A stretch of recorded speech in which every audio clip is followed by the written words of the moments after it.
Bueno, compañeros, vamos a continuar con la clase del capítulo 11. Vamos a continuar donde quedamos la vez pasada. Creo que más o menos habíamos quedado por acá. Es un segundito, ¿qué pasó con la presentación?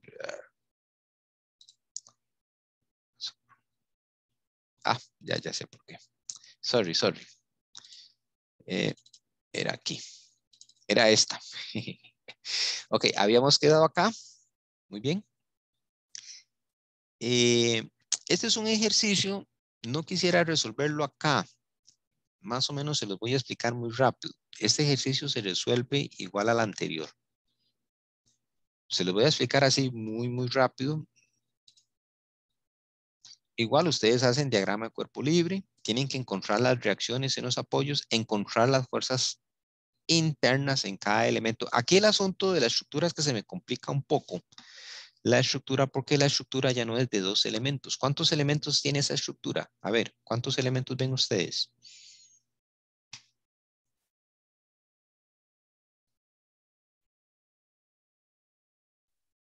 Siete. Yo veo 7. 7 elementos. Ok, son 7 elementos. En el ejercicio anterior hicimos una estructura de 2 elementos. Más sencillo, aquí son 7. Sí, ya aquí se me complica un poquito más, pero la metodología es exactamente la misma. ¿Qué significa eso? Yo tengo una fuerza externa, P. Vea que P es fuerza externa, nada tiene que ver con las fuerzas axiales. Lo que tienen que hacer es determinar cuál es el valor de la fuerza axial en cada elemento. O sea, ¿cuál es la fuerza axial aquí? ¿Cuál es la reacción en este elemento? ¿Cuál es la reacción en este otro elemento? ¿Cuál es la reacción acá? ¿Cuál es la reacción acá? Ok. Entonces van a tener 7 fuerzas. ¿Por qué 7 fuerzas internas? Porque tienen 7 elementos. ¿De acuerdo? Ok, vamos a ver qué dice el problema. Los miembros de la armadura que se encuentran consisten en secciones de tubería de aluminio con las áreas de sección transversal indicadas. Bueno, las áreas son diferentes, entonces hay que tener cuidado porque este elemento y este tiene una área y este tiene otra. Este tiene un valor de área, ¿verdad? Bueno, estos tres, este y este tienen una área, bueno, y los otros otro. El asunto es que ahí está complicadillo, ¿verdad? Porque ya son áreas diferentes, pero vean que es el doble, entonces pueden trabajar como 2A, o sea, esto es A, y, ¿verdad? Y esas tienen área 2A. Por ejemplo, pueden trabajar así. Entonces dice, determine la deflexión vertical, ojo, la deflexión vertical. ¿Cómo es la fuerza? ¿En qué dirección va la fuerza?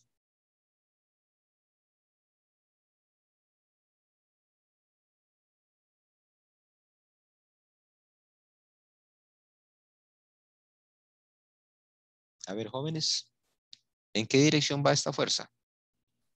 Menos Y. Exactamente, o sea, ¿es horizontal o es vertical? Vertical. Vertical. Entonces tengo una fuerza vertical, entonces puedo calcular una deflexión vertical. Vamos a poner YE. ¿Ok? Si eventualmente me preguntaran, ¿verdad? Vamos a poner aquí otro color. Si eventualmente me preguntaran por una deflexión horizontal, no puedo hacerlo. No por lo menos con lo que hemos visto de momento, no podemos hacerlo porque la carga es vertical, entonces solo puedo encontrar deflexión vertical.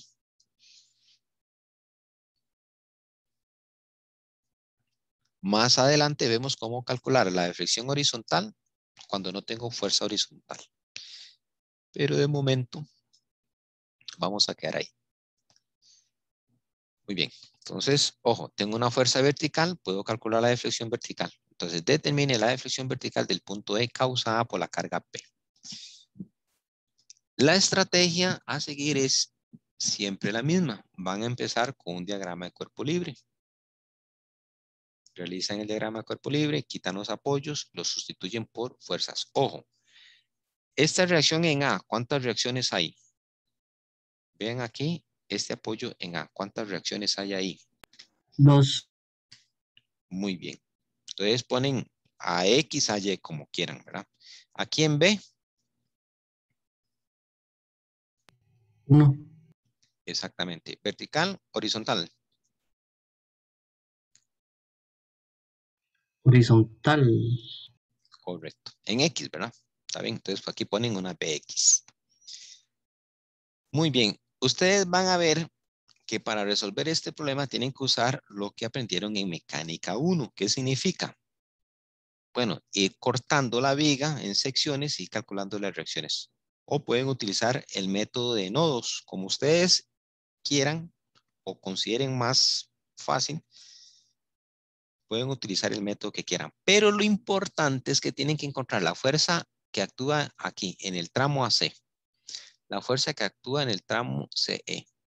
La que actúa en AB. La que actúa... O sea, todas estas fuerzas tienen que encontrarlas. Sin embargo, en algunas oportunidades pueden utilizar aquello que vimos en mecánica 1, nodos especiales. Bueno, sí, nodos especiales. Hay elementos de fuerza cero. No sé si ustedes logran reconocer cuáles son los elementos de fuerza cero. Pero aquí hay elementos de fuerza cero. Entonces, si pueden reconocer cuáles son los elementos de fuerza cero, mucho más fácil. Vean que aquí, bueno, la imagen no me lo indica, pero yo aquí puedo asumir que tengo un ángulo recto. Entonces, la fuerza AC es igual a la fuerza CE. Entonces, esta fuerza y esta fuerza son iguales. Tengo un elemento perpendicular. Entonces, este elemento es de fuerza cero. Si lo logran ver, si no, tranquilidad. Nada más hacen todo, un poquito más de trabajo, pero tienen que llegar a eso. Ojo aquí, yo tengo una reacción horizontal. Por ejemplo, una BX. Entonces, ¿cuánto vale esta fuerza AB?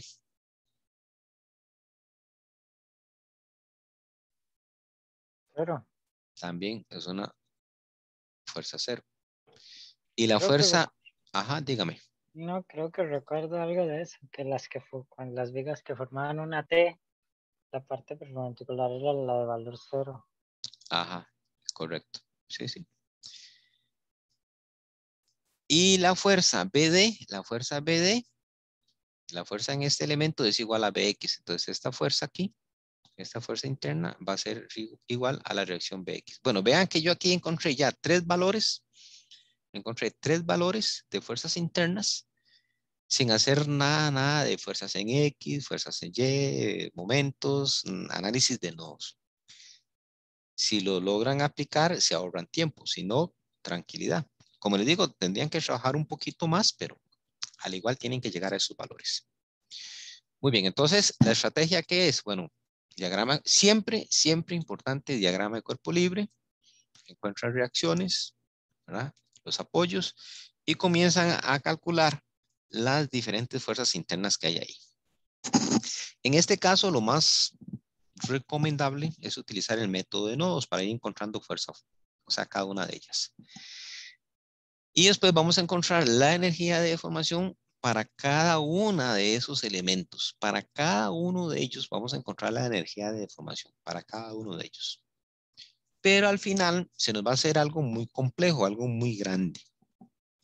Aquí la recomendación es hacer una tabla. Hacen la tabla y tabulan los resultados. Mucho más sencillo. ¿Ok? Y al final vamos a coger la sumatoria de todas las energías de deformación de cada uno de los elementos y lo vamos a igualar a lo que le estaba explicando precisamente ahora a Pablo. Que la energía va a ser igual a un medio de P por YE. Entonces vamos a calcular la energía total de la estructura y la vamos a igualar a esta fórmula. Entonces, las fuerzas internas de cada uno de estos elementos tienen que ir en términos de P. Esta P es la fuerza externa que está acá.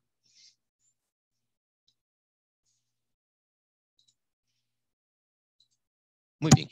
Bueno, borremos esto porque ya se me quedó ahí todo. Ok.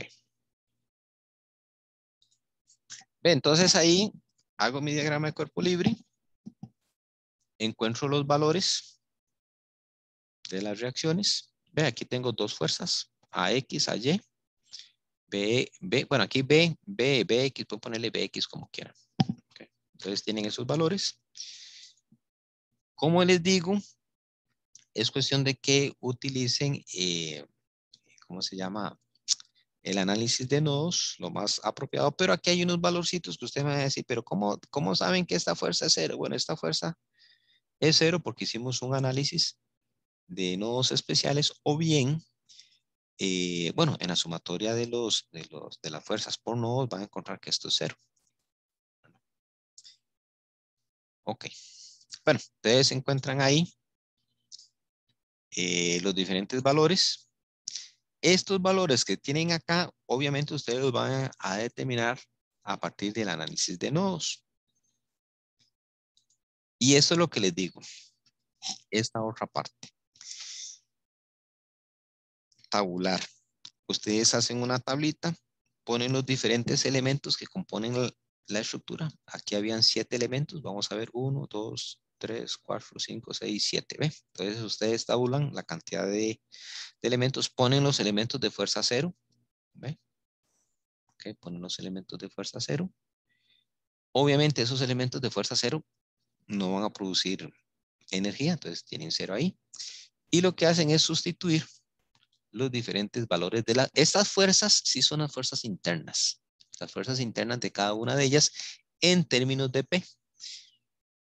Okay. La longitud de cada elemento, el área de cada elemento, y esto que está acá es la energía de cada elemento. ¿Ve? La fuerza interna al cuadrado por L entre A. Bueno, en realidad aquí falta. Aquí, en realidad en esta partecita, si nosotros somos estrictos, aquí faltaría el 2E. El 2E por. Pero como el 2E por va a ser igual para todos, al final se puede agregar. Entonces no hay ningún problema. Es como que ustedes hagan la sumatoria, ¿ver? De toda esta columna, hacen la sumatoria de toda esta columna. Y como el 2E es una constante en todos, ¿verdad? Entonces ahí sale. El hacer la tabla les facilita el cálculo, los hace más ordenados y no ocupan tanto tiempo ni espacio. Mucho más práctico. Ok, calculan la energía de deformación. Vean que la energía de deformación queda en términos de P. Y al final lo vamos a igualar. ¿Ve? Al final, ¿qué hacemos? Lo igualamos a un medio de P por Y. Y de ahí despejamos el valor de Y. Y dice que Y es igual a 16.27 milímetros. Vamos a repasar aquí rápidamente. Me gusta retomar esto. El uso de cifras significativas.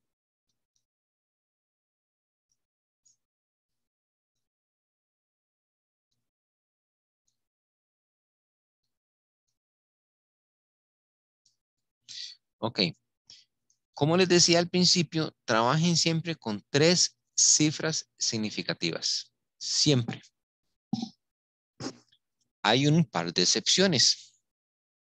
¿Cuáles son las? Bueno, estas 3 cifras significativas las utilizan con las reglas correctas de redondeo. Pero hay un par de excepciones. ¿Con cuántas cifras significativas estoy trabajando acá? Contemos. A ver, chicos. 1, 2, 3, 4. Aquí estoy trabajando con 4 cifras significativas. Entonces, aquí está la excepción. ¿Cuál es la excepción ahí? Cuando la cantidad empieza con un 1, utilizo 4 cifras significativas como mínimo. Entonces, vean que aquí es con 1. Entonces, no es que esté mal que ustedes pongan 16,3. No, no es que esté mal. No está mal, pero no es lo correcto. ¿Cómo podría decir uno? Es que suena medio raro. No está mal, pero no es lo correcto. Pregunta al grupo, a todos ustedes. ¿Quiénes están llevando o quiénes han llevado metrología? Yo, profe. Yo lo estoy llevando. Ok, ¿con quién lo están llevando?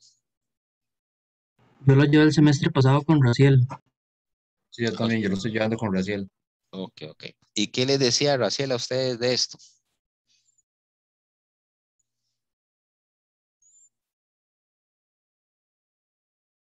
Sí, profe, él era muy estricto con el tema de las cifras significativas y con todo en general. Ok, Sí. ok, va a ver, José Guillén, muchísimas gracias, pero usted podría ser un poquito más específico a qué se refiere con que era muy estricto. Les daba un Eh, fajazo. no, no, o sea, si nos decía, por ejemplo, en los exámenes, después de los exámenes nos pegaba ahí como una regañada por mal uso de cifras significativas o mal uso también del sistema internacional, digamos, cuando uno reporta las unidades de medida. Eh, sí, básicamente. Ok, pero nada más para meterles miedo a los compañeros, perdón, no es para meterle miedo a los compañeros, nada más como que dicen en guerra avisada, ¿verdad? ¿Cuántos puntillos le bajaban por un mal redondeo o por un mal uso de cifras significativas? ¿Cuántos puntillos le quitaba?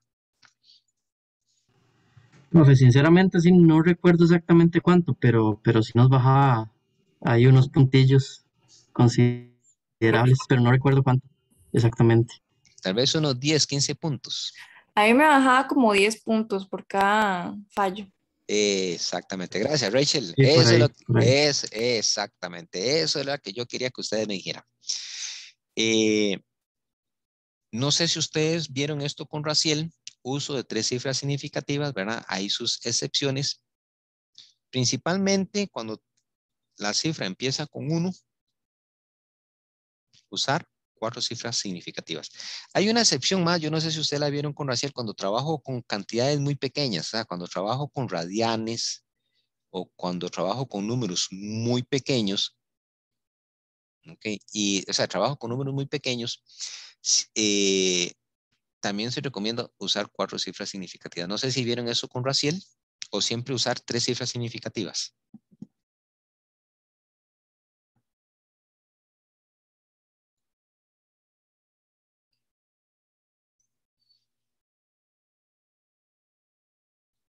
A ver, Rachel, Rachel es como se llama la compañera que intervino ahí con los 10 puntos. Rachel, profe, Rachel, sí, yo creo que eran 4, pero la verdad es que en este momento no me acuerdo. ok. Bueno, yo les voy a pedir esto. Nosotros vamos a trabajar con estos dos criterios. Siempre trabajen con 3 cifras significativas. Ya una cosa es hacer el reporte de los resultados. Cuando uno hace el reporte de los resultados, ya el reporte final, la cantidad final es diferente. Se reporta con menos, ¿verdad? Por lo general con un decimal, pero bueno, ya eso ustedes lo ven en metrología, lo van a implementar en metrología. Pero nosotros vamos a trabajar así. 3 cifras significativas, siempre. Y cuando la cantidad empieza con un 1, usamos 4 cifras significativas. Cuando las cantidades son muy chiquititas, cuando estamos trabajando con radianes, la recomendación es trabajar también con 4 cifras significativas para que el error no sea tan significativo. ¿De acuerdo? Muy bien. Pero una pregunta, ¿Alguna preguntita con esto, con respecto a las cifras? ¿eso de las cifras significativas es para los cálculos o para reportar el resultado Vea, final? yo no sé, los demás compañeros, yo casi no te escuché. ¿Podrías hablar un poquito más fuerte, porfa? Lo de las cifras significativas es para, digamos, hacer los cálculos o para reportar el resultado final. Para todo. Normalmente hay cosas que usted puede ir redondeando, hay cosas que no. Entonces, como les decía, normalmente ustedes van a ir, bueno, la recomendación mía es, primero trabajen con letras, ¿verdad? Porque es más sencillo trabajar con letras. Y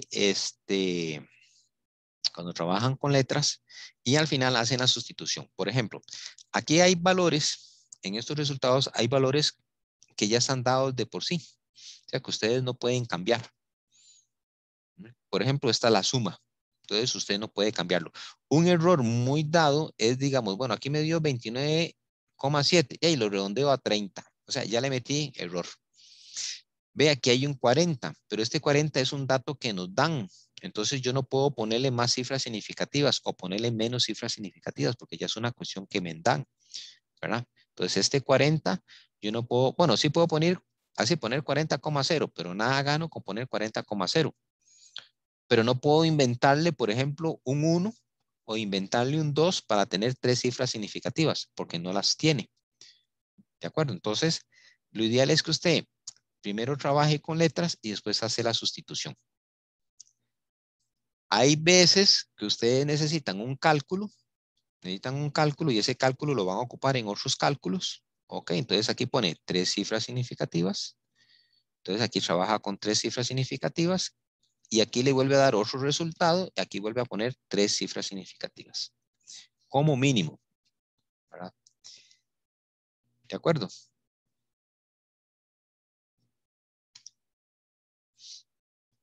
¿Le quedó claro? Sí. Ok, muy bien. Bueno, como les dije, este ejercicio ahí se los explico rápidamente. Igual, conveniente, recomendable, vuelvan a hacerlo. Háganlo como si ustedes no tuvieran estos resultados y lo hacen como desde cero, como si fuera un ejercicio, como si fuera una tarea. ¿De acuerdo?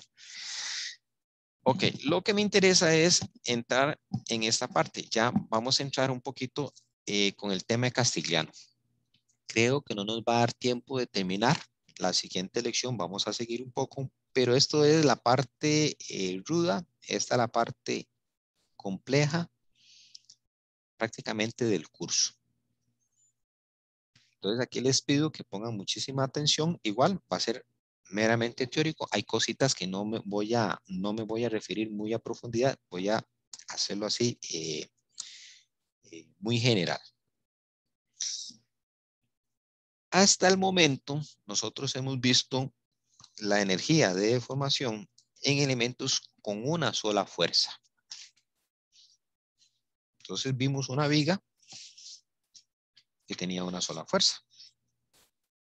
Vimos una barra que tenía una sola fuerza. O un torsor que tenía una sola fuerza.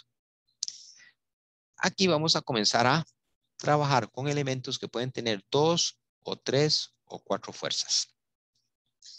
No lo vamos a complicar desde el principio.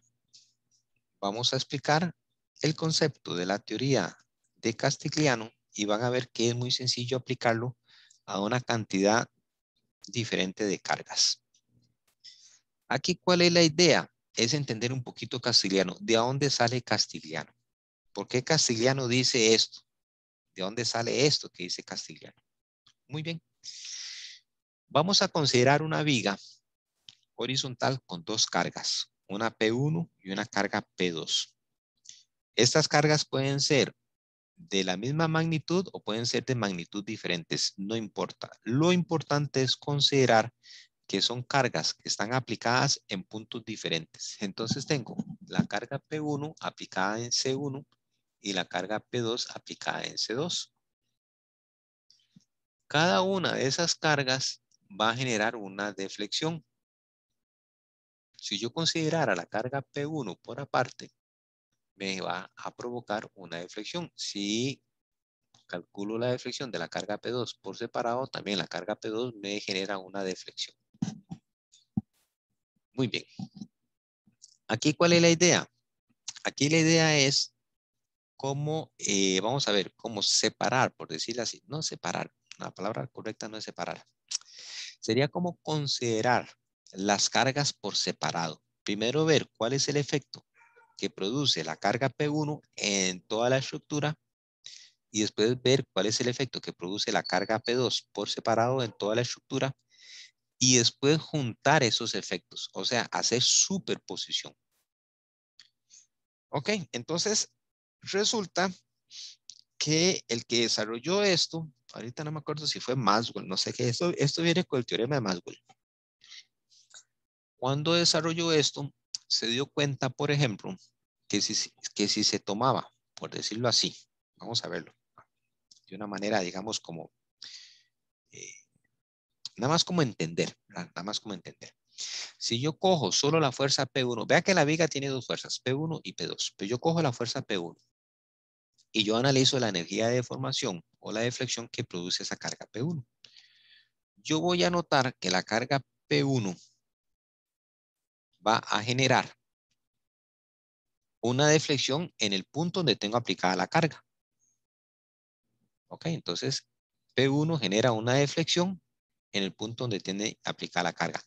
Pero también genera una deflexión en el punto P2. Y vea que P1 no está aplicado en el punto P2, pero aún así produce una deflexión.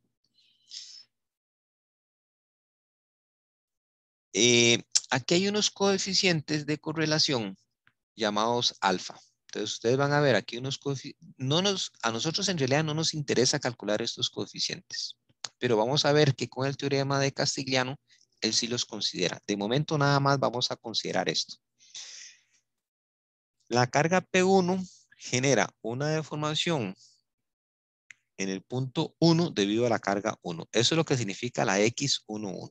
Entonces, una deflexión en el punto 1 debido a la carga 1. Entonces, el primer dígito, por decirlo así, es la posición. Y el segundo dígito, por decirlo así, es la fuerza.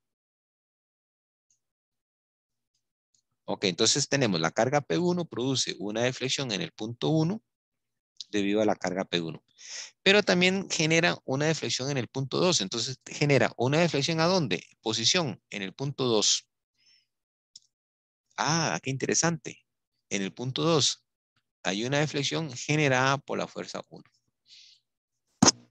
¿Lo ven? Entonces, posición, fuerza. Posición, fuerza. Entonces tengo en el punto 2 hay una deflexión generada por la fuerza 1.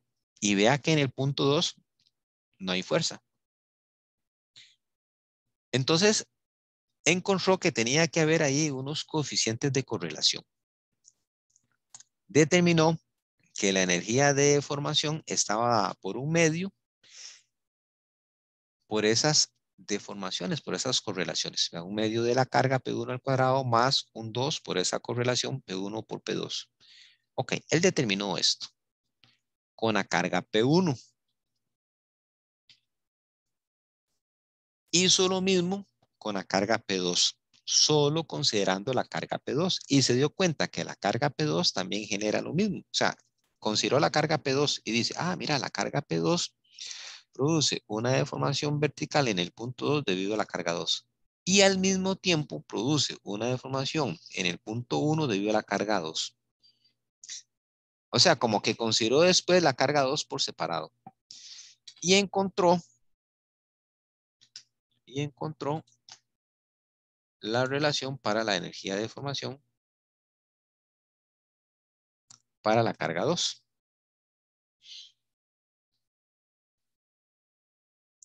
Y después hace superposición, ¿verdad? Él hace una superposición de los efectos y encuentra que los coeficientes, ¿verdad?, tienen una correlación. O sea, ese valor, vamos a marcarlo acá.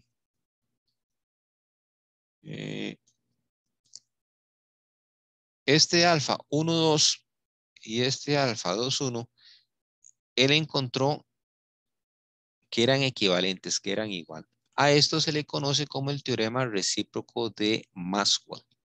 Entonces, Maxwell, el que desarrolló esto, encontró que había un coeficiente, ¿verdad?,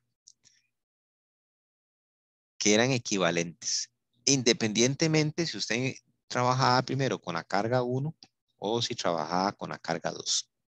Bueno, esto es lo que se conoce con el teorema recíproco de Maxwell. De aquí lo que yo puedo rescatar del teorema recíproco de Maxwell es encontrar la correlación de deformación que produce la carga P1 en el punto 1 y la carga que produce en el punto 2. La relación de la deformación que produce la carga P2 en el punto 2 y en el punto 1. Al final, pues lo que se busca es encontrar la deflexión o la energía total. Al final lo que se hace es superposición.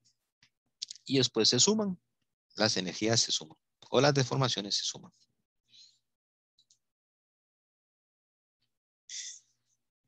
¿Dónde entra Castigliano? Ok. Castigliano entra y desarrolla un poquito más fácil este concepto. Entonces ahorita vamos a ver, bueno, el teorema recíproco de Maxwell, ¿verdad? Y el teorema de Castigliano. Castigliano lo que dice es esto. Aquí pongan atención porque este es el punto importante de Castigliano. Castigliano lo que dice es que si yo derivo la energía de deformación, bueno, esto es la energía total, ¿verdad? Aquí sí tiene que ser la energía total. Esa es la energía total de deformación de toda la viga.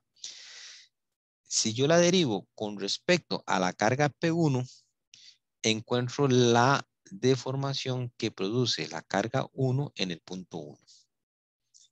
Si yo derivo esa misma energía de deformación, recuerden que esta energía de deformación es la misma. Entonces, si yo hago la derivada parcial de la energía total de la viga con respecto a la carga P1, encuentro la deformación en el punto 1. Si yo hago la derivada parcial de la energía de deformación con respecto a la carga 2, encuentro la deflexión en el punto 2. Esto es importantísimo ahora para aplicar lo que me preguntaba Pablo. ¿Qué pasa si yo tengo una estructura? Voy a ponerlo así. Con una carga P. La carga P me piden una deflexión en Y. Okay, me piden una deflexión en Y. Pero también me piden una deflexión en X. Entonces, aquí es muy sencillo. Castigliano dice que si yo tengo una carga aplicada en un punto y derivo con respecto a esa carga, encuentro la deflexión de ese punto. La deflexión o la deformación tiene que ir en la dirección de la carga. O sea, este X1 va en la dirección de P1. Y este X2 va en la dirección de P2.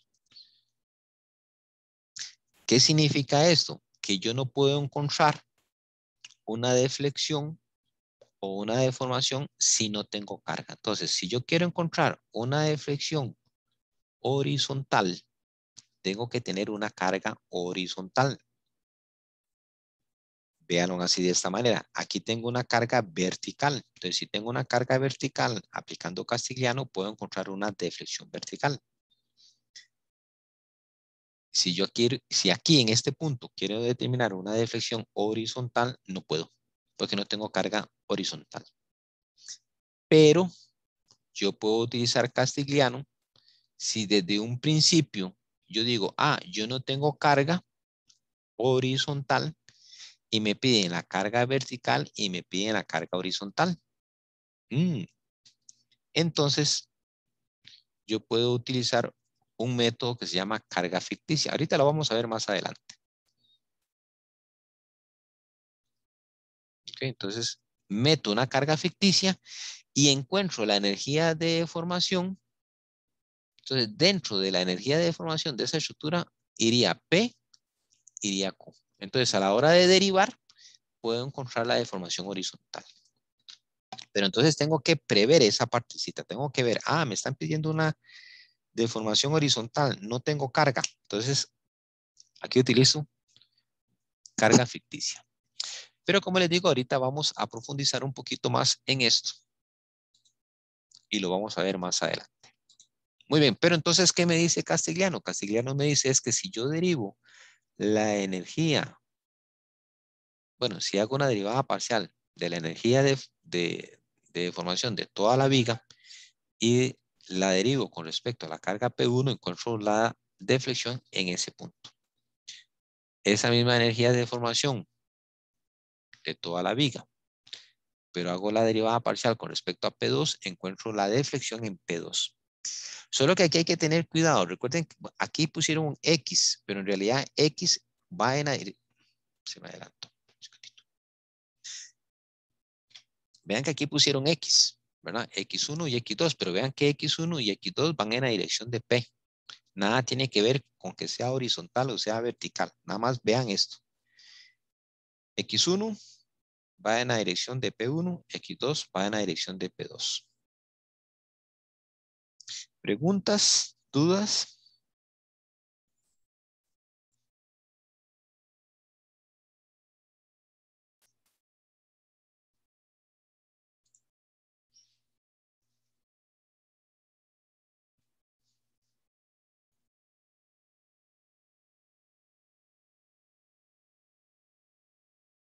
No. Ok, entonces vean qué sencillo.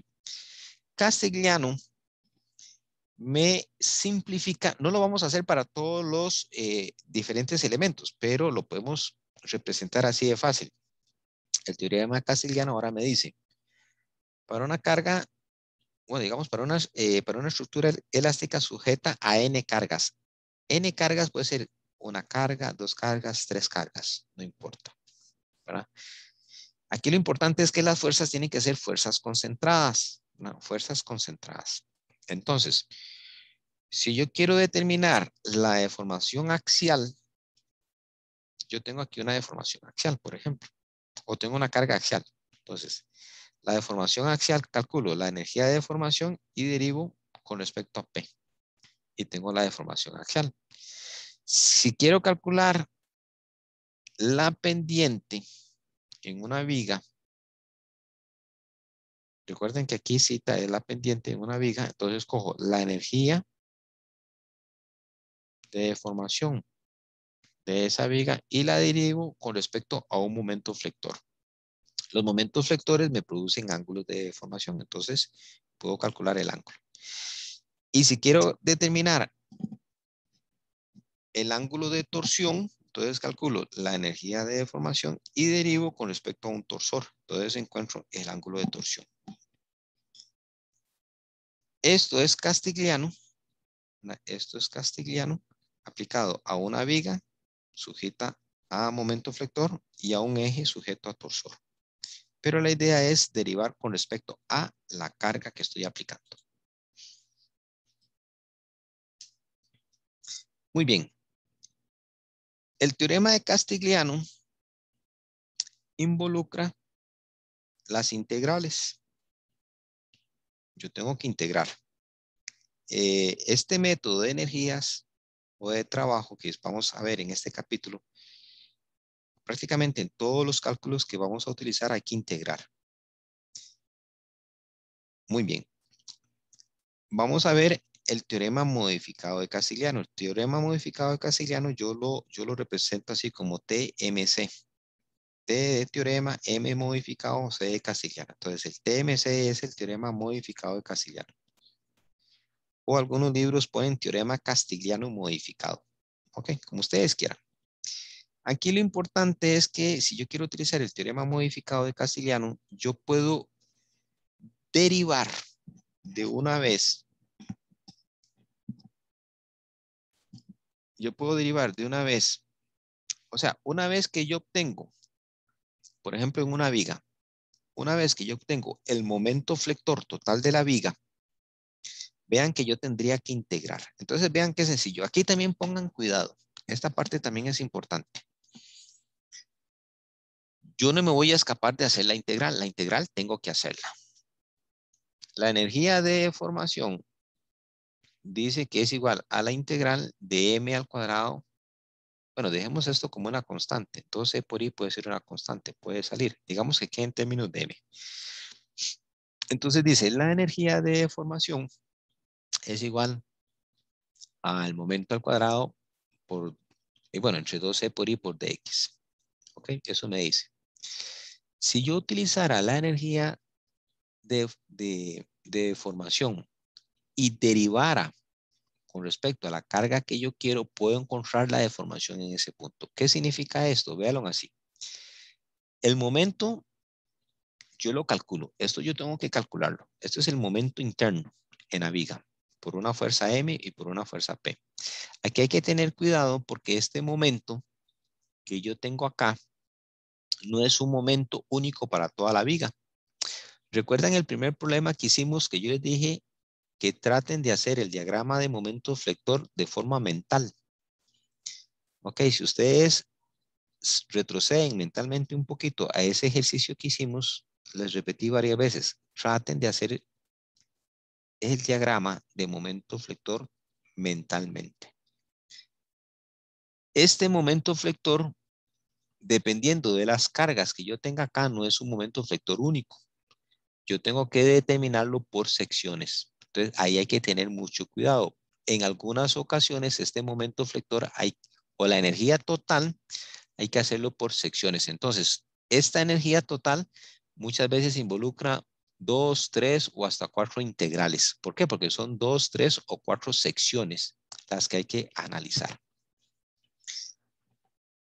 Muy bien, entonces, si yo quiero encontrar la deflexión en un punto dado, calculo el momento flector y de una vez derivo, aquí está la parte importante del teorema castigliano modificado o el teorema modificado castigliano. Cuando yo calculo el momento, como le digo, puede ser de un tramo, 2 tramos, 3 tramos. Cuando yo calculo el momento flector, yo determino este factor. Elimino el cuadrado acá.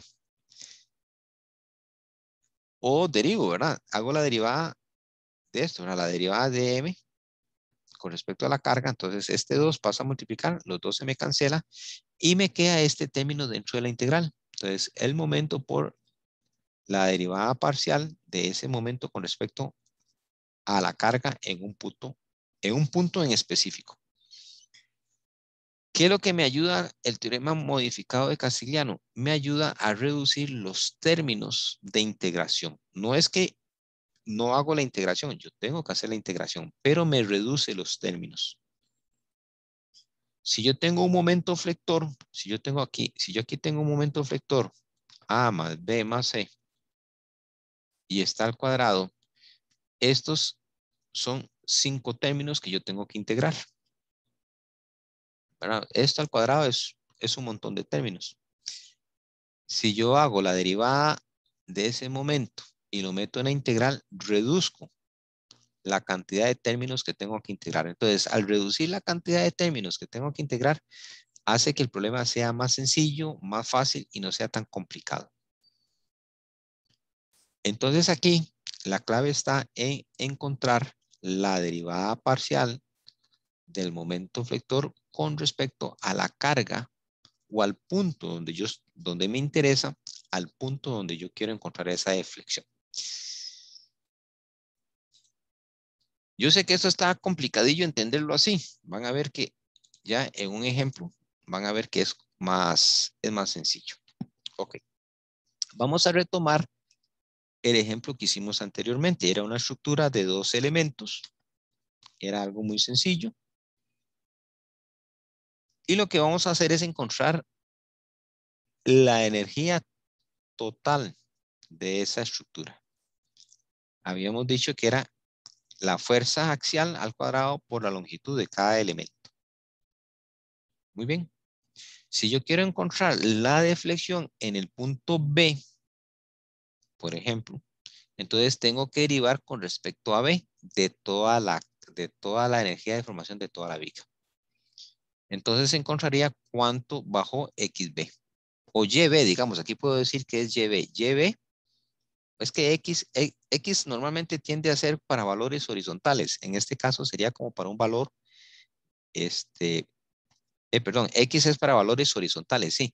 Y aquí lo que estamos encontrando es la deflexión vertical. Entonces, este X en realidad es la deflexión vertical. Pero aquí puede ser YB, ¿verdad? Entonces, YB, aquí para no enredar tanto, porque es que esta X puede llevar a confusión. Entonces, yo digo YB es igual a la derivada parcial de toda la energía de formación de esa estructura con respecto a P. Bien, entonces hago una derivada parcial. Y va a ser más sencillo el cálculo. Igual, aquí tengo 2 elementos, entonces es hacer cada uno de esas sumatorias para cada elemento.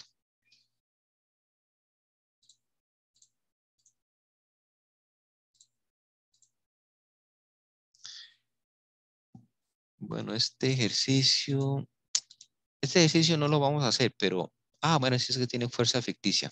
No, este sí, perdón, este tiene fuerza ficticia. Carga ficticia, perdón. Esto es lo que les decía. El método de la carga ficticia.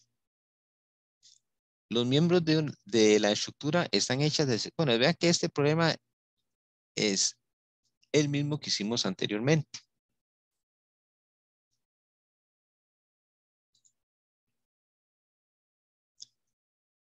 Dice, determine la desviación vertical de la junta C causada por la carga P. Entonces vean qué interesante. Me piden calcular la deflexión en el punto C. Ok, aquí tengo el punto C. Este punto C provoca una deflexión. Quiere decir que este punto C va a bajar aquí. Una deflexión. Entonces podemos llamar YC. Pero estamos viendo que este valor Y, este valor YC en el punto C no tiene carga. No tiene carga. Entonces, ¿qué hacemos nosotros? Nosotros agregamos una carga ficticia. Entonces, en el punto C, como no tengo carga, y me están pidiendo la deflexión en ese punto, entonces yo pongo una carga. Entonces, Q es carga ficticia. Yo sé que la carga ficticia no existe, es igual a 0, pero no importa. Yo trabajo como si hubiera una carga y después derivo con respecto a Q. Pero primero lo trabajo como carga ficticia. Entonces, si me piden la desviación vertical en el punto C, tengo que poner una fuerza en la dirección vertical.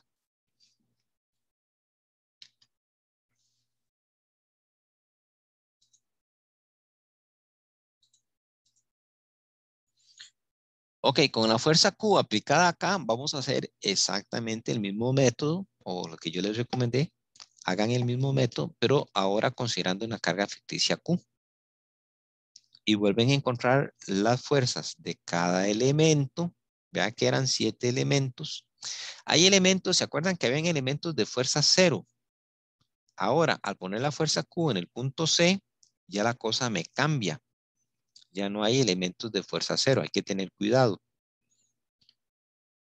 Pero vuelvo a hacer el procedimiento desde 0, con una fuerza Q aplicada en C. Entonces ya la fuerza BD, el elemento BD no es fuerza 0. Hay que tener cuidado ahí, ¿verdad? Entonces sería fuerza Q.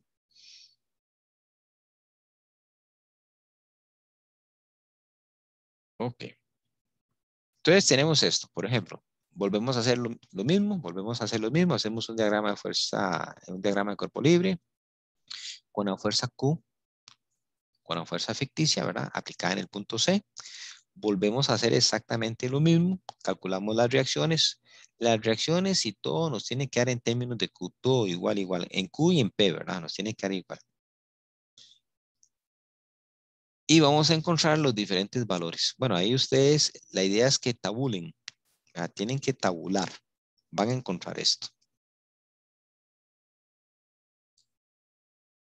Van a encontrar esto. Como les decía, habían fuerzas, esta fuerza, si se acuerdan, la fuerza CD era 0. Y aquí no nos da 0, nos da menos Q. Y calculamos la derivada parcial de la fuerza con respecto a Q. Nos da menos 1.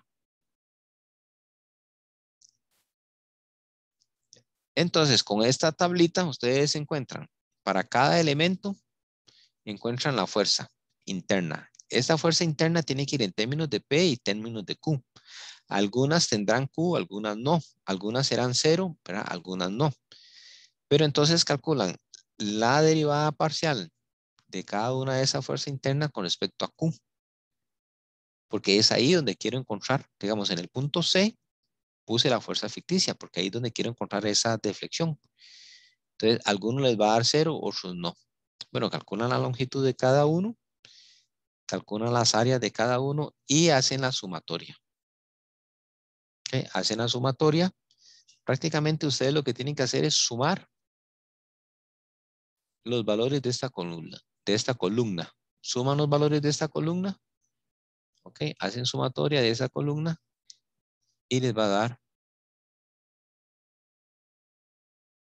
este valor. Entonces, YC es igual a la sumatoria de esos dos valores. Ok, aquí nosotros tenemos una particularidad. Recuerden que la carga ficticia es 0. ¿Verdad? La carga ficticia es 0. Ustedes pueden simplificar el trabajo. Aquí nuevamente pongan atención, chicos. Una vez que ustedes obtienen la derivada parcial de esa fuerza con respecto a la carga ficticia, una vez que obtienen la derivada parcial de la fuerza con respecto a Q, pueden sustituir de una vez el valor de Q. Entonces aquí ustedes saben que esto es 0, esto es 0 y esto es 0. Entonces se ahorran un poquito de trabajo. Pero primero encuentran la derivada parcial con respecto a Q y de una vez en la integral o una vez en la sumatoria pueden igualar a 0. O sea, ustedes saben que todo esto es igual a 0. Pero primero tienen que encontrar la derivada parcial. Porque la derivada parcial les va a dar aquellos coeficientes alfa. Aquí están metidos esos coeficientes alfa. Entonces, primero determinan el coeficiente alfa y después hacen o igualan que Q es igual a 0. O sea, todo esto va a ser igual a 0. Entonces, se ahorran un poquito de trabajo.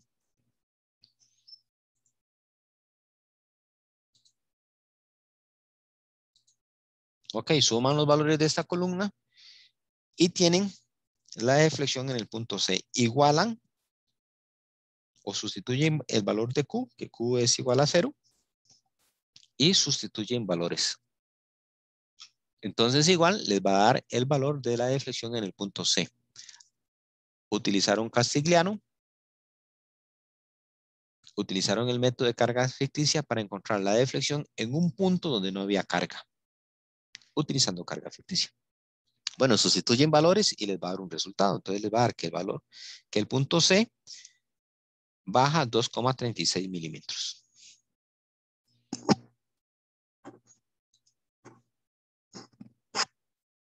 Ok, hasta aquí es. Bueno.